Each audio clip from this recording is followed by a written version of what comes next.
ਅਗਲੀ ਕੇਜਰੀਵਾਲ ਹੋਣਾ ਦੀ ਗੱਲ ਕਰ ਲੈਂਦੇ ਆ। ਸੀਬੀਆਈ ਵਾਲਿਆਂ ਨੇ ਸੱਦ ਲਿਆ, ਕਹਿੰਦੇ ਆ ਜਾਓ ਜੀ ਸਾਡੇ ਕੋਲ, ਅਸੀਂ ਵੀ ਤੁਹਾਨੂੰ ਕਰਦੇ ਹਾਂ ਕੋਈ ਸਵਾਲ। ਸਿਸੋਦੀਆ ਹੋਣੀ ਵੀ ਉਸੇ ਮਾਮਲੇ ਚ ਅੰਦਰ ਨੇ ਤੇ ਕਹਿੰਦੇ ਗ੍ਰਿਫਤਾਰੀ ਦੀ ਤਲਵਾਰ ਲਟਕ ਰਹੀ ਆ।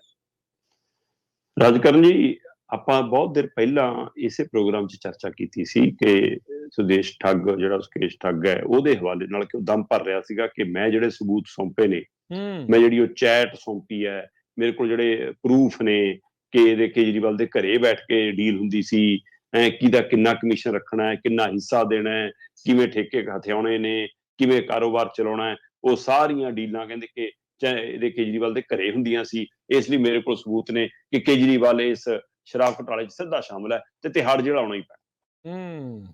ਕੀ ਉਹਦੇ ਦਾਅਵੇ ਸੱਚ ਸਾਬਤ ਹੋ ਰਹੇ ਨੇ, ਜਾਂ ਕੇਂਦਰੀ ਏਜੰਸੀਆਂ ਇੰਨੇ ਧੱਕੇ ਤੇ ਆ ਗਈਆਂ ਕਿ ਉਹਨਾਂ ਨੂੰ ਕੇਜਰੀਵਾਲ ਤੋਂ ਡਰ ਲੱਗ ਰਿਹਾ ਕਿ ਕਿਤੇ ਮੋਦੀ ਨੂੰ ਚੋਣਾਂ 'ਚ ਚੁਣੌਤੀ ਨਾ ਦੇ ਲਵੇ 2024 'ਚ? ਕੀ ਪਹਿਲੂ ਇਹਦਾ? ਪਰ ਸਵਾਲ ਵੱਡਾ ਇਹ ਆ ਕਿ ਇਸ ਮਾਮਲੇ ਦੇ ਵਿੱਚ ਸ਼ਰਾਬ ਨਾਲ ਜੁੜੇ ਹੋਏ ਕਾਰੋਬਾਰੀ ਅੰਦਰ ਨੇ ਜੀ, ਇਸ ਮਾਮਲੇ ਦੇ ਵਿੱਚ ਬਾਹਰੋਂ ਦਲਾਲਗਿਰੀ ਕਰਨ ਵਾਲੇ ਲੋਕ ਅੰਦਰ ਨੇ, ਇਸ ਮਾਮਲੇ ਸਿਸੋਦੀਆ ਦੇ ਖਾਸ ਅਧਿਕਾਰੀਆਂ ਦੀ ਸ਼ਿਕਾਇਤ ਦੇ ਉੱਤੇ ਕਾਰਵਾਈ ਸ਼ੁਰੂ ਹੁੰਦੀ ਆ ਅਗਸਤ ਦੇ ਵਿੱਚ, ਮਨਜ਼ੂਰੀ ਐਲਜੀ ਦਿੰਦੇ ਨੇ ਤੇ ਸਿਸੋਦੀਆ ਦੇ ਖਾਸ ਅਧਿਕਾਰੀ ਦੀ ਸ਼ਿਕਾਇਤ ਦੀ ਫਾਈਲ ਖੁੱਲਦੀ ਆ।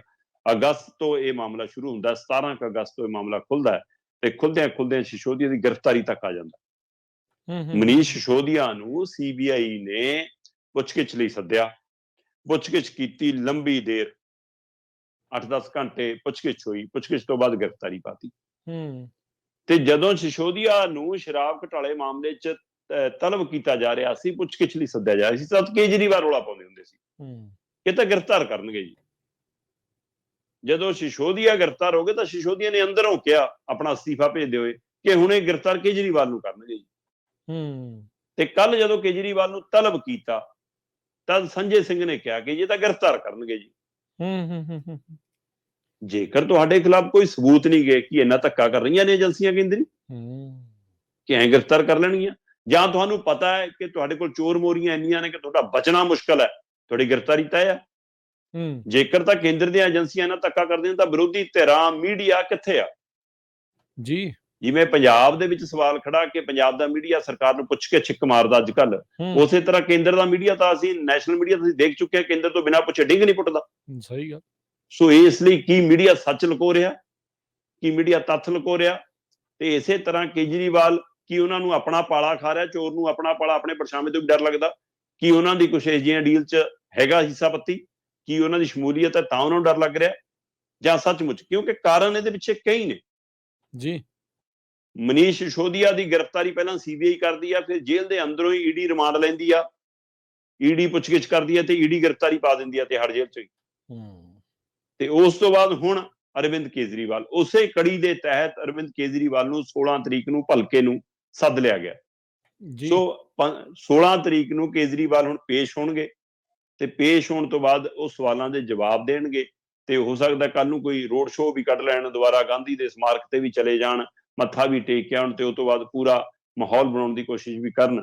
ਪਰ ਇਹ ਸਭ ਦੇ ਦਰਮਿਆਨ ਬੀਜੇਪੀ, ਮੈਂ ਇਸ ਲਈ ਕਹਿ ਰਿਹਾ ਕਿਉਂਕਿ ਸਭ ਨੂੰ ਪਤਾ ਕਿ ਏਜੰਸੀਆਂ ਕਿਹਦੇ ਕਹੇ ਤੇ ਕੰਮ ਕਰਦੀਆਂ। ਬੀਜੇਪੀ ਨੇ ਇਹ ਵੀ ਦੇਖਣਾ ਕਿ ਕੇਜਰੀਵਾਲ ਨੂੰ ਨੱਥ ਪਾਉਣ ਦਾ ਮਤਲਬ, ਗ੍ਰਿਫਤਾਰ ਕਰਨ ਦਾ ਮਤਲਬ ਕਿਤੇ ਸਾਡੀਆਂ 2024 ਦੀਆਂ ਵੋਟਾਂ ਤੇ ਕੋਈ ਦੂਆ ਉਲਟਾ ਅਸਰ ਤਾਂ ਨਹੀਂ ਪਊ। ਸੋ ਨਫਾ ਨੁਕਸਾਨ ਵੀ ਧਿਆਨ 'ਚ ਰੱਖਣਗੇ ਕਿ ਡਰਾ ਕੇ ਫਾਇਦਾ ਕਿ ਗ੍ਰਿਫਤਾਰ ਕਰਕੇ ਫਾਇਦਾ। ਸੋ ਉਹਦੇ ਲਈ ਕਿੰਨੇ ਕੁ ਤੱਥ ਹੈਗੇ ਨੇ ਜਿਹੜੇ ਅਦਾਲਤ 'ਚ ਖੜ ਵੀ ਸਕਣਗੇ 24 ਤੱਕ। ਸੋ ਇਹ ਸਾਰੇ ਹਵਾਲੇ ਦੇਖਣੇ ਆ। ਪਰ ਜਿਹੜਾ ਪੁਰਾਣਾ ਬੋਲਦਾ ਦਸਤਾਵੇਜੀ, ਜਿਵੇਂ ਚਾਹੇ ਉਹ ਸੁਕੇਸ਼ ਠੱਗ ਦੇ ਹਵਾਲੇ ਨਾਲ, ਚਾਹੇ ਉਹ ਮੀਡੀਆ ਦੀ ਕੁਝ ਰਿਪੋਰਟਾਂ ਦੇ ਹਵਾਲੇ ਨਾਲ, ਚਾਹੇ ਉਹ ਸ਼ਰਾਬ ਕਾਰੋਬਾਰੀਆਂ ਦੀਆਂ ਆਉਣ ਜਾਣੀਆਂ ਦੇ ਹਵਾਲੇ ਨਾਲ, ਚਾਹੇ ਐਕਸਾਈਜ਼ ਪਾਲਿਸੀ ਦੇ ਹਵਾਲੇ ਨਾਲ, ਚਾਹੇ ਉਸ ਪਾਲਿਸੀ ਨੂੰ ਫਿਰ ਵਾਪਸ ਲੈਣ ਦੇ ਹਵਾਲੇ ਨਾਲ, ਕਿ ਕੇਜਰੀਵਾਲ ਘਿਰਦੇ ਹੋਏ ਤਾਂ ਨਜ਼ਰ ਆ ਰਹੇ ਨੇ। ਔਰ ਇਹ ਗੱਲ ਬਹੁਤ ਦੇਰ ਪਹਿਲਾਂ ਸੰਕੇਤ ਦੇਣ ਲੱਗੀ ਸੀ ਮਨੀਸ਼ ਸਿਸੋਦੀਆ ਦੀ ਗ੍ਰਿਫਤਾਰੀ ਤੋਂ ਬਾਅਦ ਕਿ ਅਰਵਿੰਦ ਕੇਜਰੀਵਾਲ ਦੀ ਗ੍ਰਿਫਤਾਰੀ ਤੱਕ ਦਾ ਮਾਮਲਾ ਆ ਸਕਦਾ। ਸੋ ਕੀ ਉਹ ਦਿਨ ਆ ਗਏ ਨੇ ਜਾਂ ਅਜੇ ਹੋਰ ਲਟਕਾਏ ਜਾਣੇ ਨੇ, ਇਹ ਦੇਖਣਾ ਬਾਕੀ ਆ। ਪਰ ਇਹ ਗੱਲ ਦਰੁਸਤ ਹੈ ਜੀ, ਆਮ ਆਦਮੀ ਪਾਰਟੀ ਇਸ ਗੱਲ ਨੂੰ ਲੈ ਕੇ ਫਿਕਰਮੰਦੀ ਵੀ ਹੈ ਔਰ ਰਣਨੀਤੀ ਵੀ ਘੜ ਰਹੀ ਆ ਕਿ ਧਰਨਾ ਲਾਉਣਾ ਪੈਣਾ, ਕਿ ਅੰਦੋਲਨ ਕਰਨਾ ਪੈਣਾ, ਕਿ ਪ੍ਰਦਰਸ਼ਨ ਕਰਨਾ ਪੈਣਾ, ਕਿਵੇਂ ਇਸ ਮਸਲੇ ਤੇ ਅੱਗੇ ਵਧਣਾ, ਇਹ ਦੇਖਣਾ ਪੈਣਾ। ਕਿ ਸਿਸੋਦੀਆ ਤੋਂ ਬਾਅਦ ਹੁਣ ਕੇਜਰੀਵਾਲ ਦੀ ਗ੍ਰਿਫਤਾਰੀ ਹੋਏਗੀ, ਇਸ ਗੱਲ ਦੀ ਤਲਵਾਰ ਬਿਲਕੁਲ ਲਟਕ ਰਹੀ ਹੈ। ਜੀ ਜੀ। ਕੀ ਐਂਟੀਸਪੇਟਰੀ ਬੇਲ ਦੀ ਤਾਂ ਨਹੀਂ ਕਰ ਰਹੇ ਕੋਸ਼ਿਸ਼ ਜਾਂ ਕੁਛ ਇਦਾਂ ਦਾ? ਜੇ ਦੇਖੋ ਅੱਜ ਹੁਣ ਵਕੀਲ ਇਹਨਾਂ ਦਾ ਕੀ ਐਕਸ਼ਨ ਲੈਂਦੇ ਨੇ, ਪੁੱਛਗਿੱਛ ਦੇ ਦੌਰਾਨ ਕੀ ਕਿਸੇ ਅਦਾਲਤ ਦਾ ਬੂਹਾ ਖੜਕਾਉਂਦੇ ਨੇ, ਕਿਹੜੀ ਰਣਨੀਤੀ ਤੇ ਕੰਮ ਕਰਦੇ ਨੇ, ਜਾਂ ਕੇਜਰੀਵਾਲ ਹੋਰਾਂ ਨੂੰ ਲੱਗਦਾ ਕਿ ਜੇ ਗ੍ਰਿਫਤਾਰੀ ਪੈਂਦੀ ਹੈ ਉਹਦੇ ਨਾਲ ਮੈਂ ਹੋਰ ਵੱਡਾ ਹੁੰਨਾ।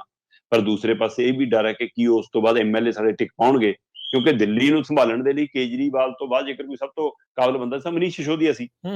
ਮਨੀਸ਼ ਸਿਸੋਦੀਆ ਦੇ ਅੰਦਰ ਜਾਣ ਤੋਂ ਬਾਅਦ ਕੇਜਰੀਵਾਲ ਹੁਣ ਖੁਦ ਕਰਨ ਤੋਂ ਬਾਅਦ ਕੀ ਐਮਐਲਏ ਦੀਆਂ ਡੋਰਾਂ ਖੁੱਲ ਜਾਣਗੀਆਂ? ਜਿਹੜੇ ਐਮਐਲਏ ਨੂੰ ਬੰਨ ਕੇ ਸਜੋ ਕੇ ਇਕੱਠੇ ਰੱਖਿਆ ਹੋਇਆ ਸੀ, ਕਿ ਉਹ ਐਮਐਲਏ ਟੁੱਟ ਭੱਜ ਸਕਦੇ ਨੇ? ਕੀ ਸਰਕਾਰ ਲਈ ਵੀ ਕੋਈ ਖਤਰਾ ਹੈ? ਇਹ ਵੀ ਵੱਡਾ ਸਵਾਲ ਖੜਾ ਹੋ ਗਿਆ ਨਾ।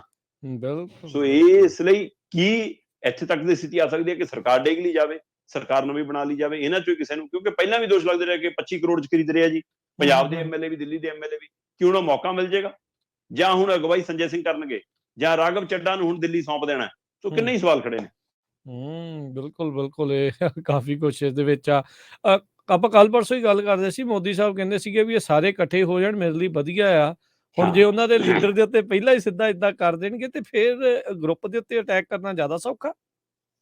ਦੇਖੋ ਇਹ ਹੁਣ ਉਹਨਾਂ ਦੀ ਰਣਨੀਤੀ ਹੈ ਕਿ ਉਹਨਾਂ ਨੂੰ ਕੀ ਲੱਗਦਾ ਕਿ ਉਹ ਕਹਿਣਗੇ ਦੇਖੋ ਜੀ ਆ ਵੀ ਅੰਦਰ ਚਲਾ ਗਿਆ, ਉਹ ਵੀ ਅੰਦਰ ਜਾਊਗਾ, ਕਿ ਉਹਨਾਂ ਨੂੰ ਏਦਾਂ ਆਸਾਨ ਲੱਗਦਾ, ਜਾਂ ਉਹਨਾਂ ਨੂੰ ਇਹ ਹੈ ਕਿ ਉਹਨਾਂ ਨੂੰ ਲੱਗਦਾ ਕਿ ਇਹਨਾਂ ਦੇ ਪਿੱਛੇ ਜਨਤਾ ਦੀ ਮੂਵ ਬਣੂਗੀ, ਲੋਕ ਲਹਿਰ ਬਣੂਗੀ। ਸੋ ਇਸ ਲਈ ਉਹ ਆਪਣੀ ਉਹ ਵੀ ਤੱਥ ਨਾਲ ਬਚ ਰਹੇ ਨੇ ਨਾ। ਉਹਨਾਂ ਨੇ ਆਪਣੀ ਪਾਰਟੀ ਦੇ ਲੈਵਲ ਤੇ ਵੀ, ਸਰਕਾਰੀ ਤੰਤਰ ਦੇ ਹਵਾਲੇ ਨਾਲ ਵੀ, ਦੋਵੇਂ ਤਰ੍ਹਾਂ ਦੀਆਂ ਰਿਪੋਰਟਾਂ ਭਾਜਪਾ ਨੇ ਇਕੱਠੀਆਂ ਕੀਤੀਆਂ ਜੀ ਕਿ ਜੇਕਰ ਕਿਹੜੇ ਬੰਦੇ ਨੂੰ ਅੰਦਰ ਕਰਨ ਤੇ ਕਿੰਨੀ ਕੁ ਲੋਕ ਮੂਵਮੈਂਟ ਖੜੀ ਹੁੰਦੀ ਹੈ।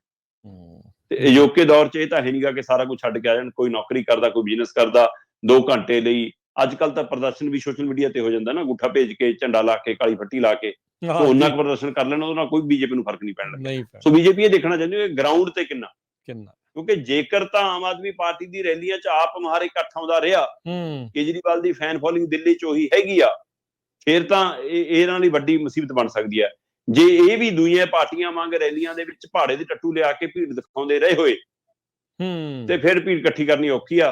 ਫਿਰ ਆਉਣ ਤੋਂ ਵੱਧ ਪੈਸਾ ਖਰਚਣ ਵਾਲੀ ਰੋਕਣ ਵਾਲਿਆਂ ਕੋਲ ਪੈਸੇ ਹੈਗੇ, ਫਿਰ ਉਹ ਰੋਕ ਲੈਣਗੇ ਕਿ ਹਾਂ ਸਾਡੀ ਕਹਿੰਦੀ ਬਹਿ ਜਾਓ ਇੱਧਰ ਆ ਕੇ ਪੈ ਜਾਓ। ਸਹੀ ਗੱਲ ਜੀ ਜੀ।